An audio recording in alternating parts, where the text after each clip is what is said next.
Hello, and welcome to the fifth episode of Pregnancy is a Personal Journey. My name is Sandra Jones-Keller, and I'm an intuitive pregnancy coach and spiritual energy healer. And I've been talking to Darnita for the last couple of months about her pregnancy journey. And we decided to do these short vignettes just to share with you her personal experience, because everyone's experience of pregnancy is so different. So some of the things that we've covered in the previous weeks, the first week we talked about her doctor's concerns about a previous aneurysm that she had when she was a second child, about having balance. We've talked about, staying focused. We've talked about spiritual tools. We've talked about communicating intuitively with her baby. So we've covered a lot of things. Go back and look at the previous four. So today we are going to talk about delegating. Good afternoon, Darnita. How are you? I'm very well, thank you. So you sound like you're very busy, like you always are. So let's talk a little bit about some of the projects you have going on and some of your challenges with that. Well, currently, in the midst of me saying that I'm going to cut down on my hours in the office, we are planning an open house. We're planning an appreciation open house for our current patients, as well as welcoming the community into the office to learn of the new services that we're offering there. So that is one of the things that I am definitely learning to try to delegate and allow other people to help with. And how is that going for you? And how does it feel for you? It feels good. It's a duality, because it does feel good to be able to delegate it to people. It's just that I still have a little bit of hesitation about trusting that everyone is going to do what they're supposed to do in order for all of this to come together. It's much easier when it's a group project of one, because you know that every member of that group is going to do what they're supposed to do. But when you have a group project with multiple people, it's just really trusting that everyone is going to bring an equal amount to the table, hopefully, and contribute something to make this a great event. And so how is the organization of your event coming along? It's actually coming along pretty well. We have someone that I met months ago who is pretty much our marketing consultant. That's what I would call him. And he's come in and he really helps to organize these things, kind of helps to organize everyone, allow the team to figure out where they're going to fit. I'm going to fit well doing this, doing this. So I don't feel as much pressure, which is awesome. And so I don't feel like I'm barking necessarily. I don't like that feeling anyway, of having to tell people what to do or feeling like I'm telling them what to do. So he comes in and he has such a bright disposition that he has a way of delivering it anyway, where it doesn't sound like he's telling anybody what to do. It's always more of a teamwork kind of thing, but it takes that pressure off of me to even figure out how to deliver it properly.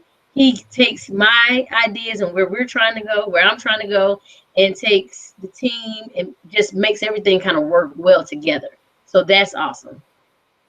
And I love that, Darnita, because, we're talking about pregnancy as a personal experience, as a personal journey, but really the tools that we talk about are for using at any point in your life. Like last time we talked about balance.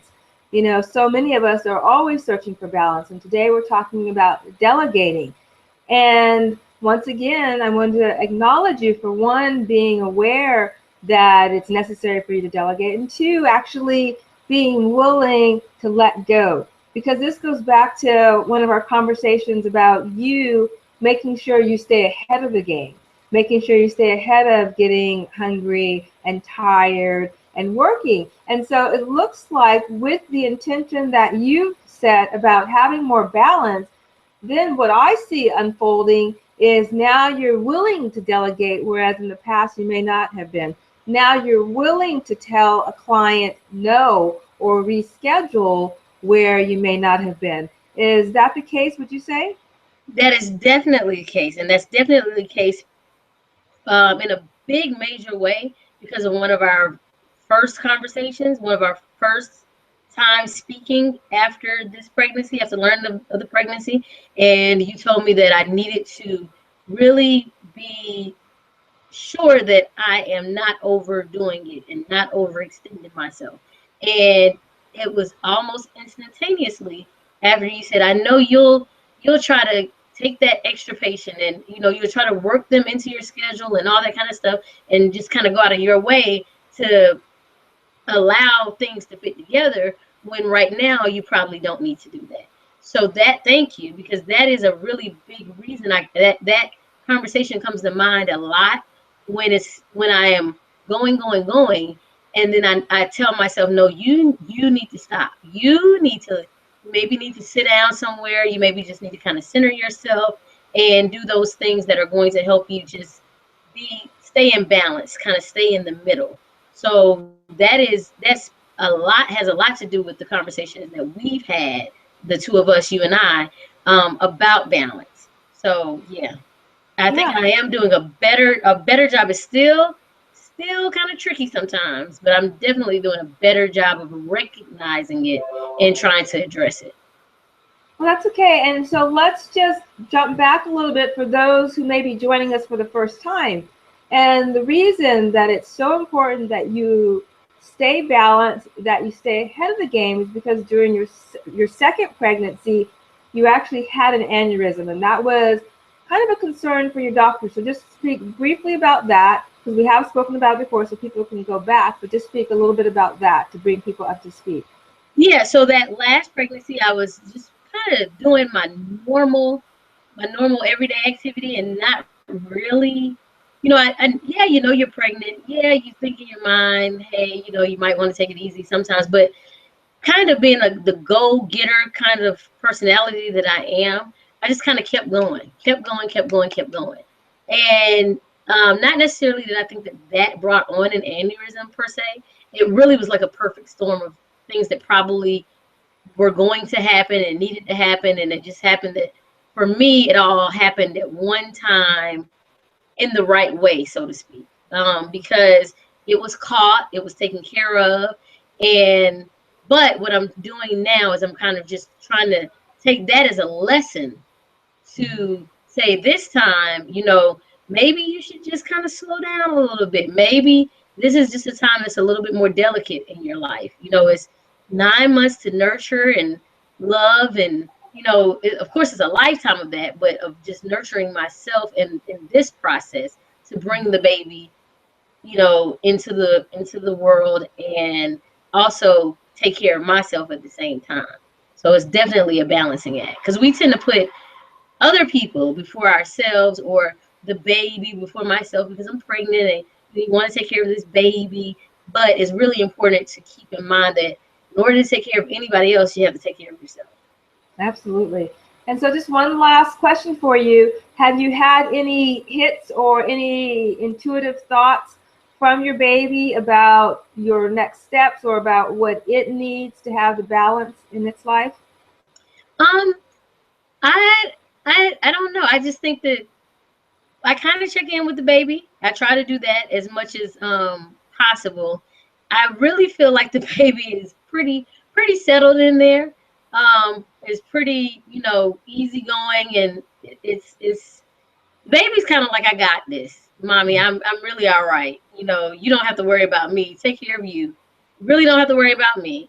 So I feel that way, and I did make the promise to myself, and likely the baby too, that after December, I'm definitely serious about this slow down. That is my cutoff date for really being sure that we are just riding those last couple of months along in really as much, I don't know what the word is I want to use, but as stress-free as possible.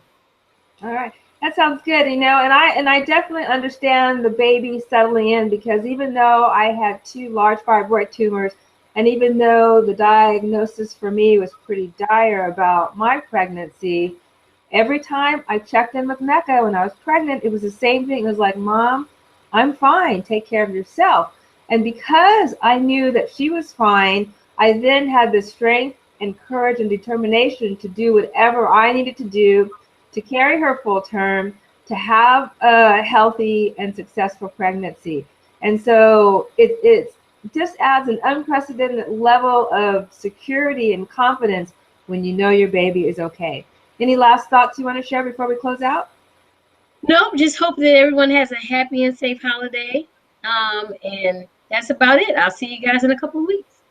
All right. Well, thank you so much, Darnita. Join us again in a couple of weeks. We'll be seeing how Darnita's Thanksgiving went and anything else that may come up for her. Now, if you would like additional support on your trying to conceive or your pregnancy journey, please visit me at my website. You can also download my free top 10 tips to develop a deeper spiritual bond with your baby. Share this video, like this video, tell your friends about it, because we are dealing and addressing pregnancy from a holistic, spiritual, balancing perspective. My name is Sandra Jones-Keller, and I look forward to seeing you in a couple of weeks. Have a fantastic day. Thank you.